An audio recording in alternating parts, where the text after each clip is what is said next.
शुक्लाम्बरधरं विष्णुं शशिवर्णं चतुर्भुजं प्रसन्नवदनं ध्यायेत् सर्वविघ्नोपशान्तये। व्यासं वसिष्ठनप्तारं शक्तिः पौत्रमकल्मषं पराशरात्मजं वन्दे शुकतातं तपोनिधिं।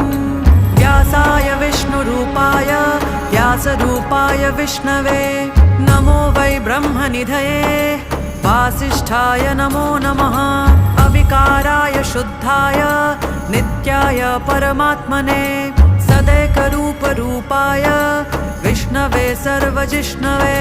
यस्य स्मरणमात्रेण जन्मसंसारबन्धनात् विमुच्यते नमस्तस्मै विष्णवे प्रभविष्णवे।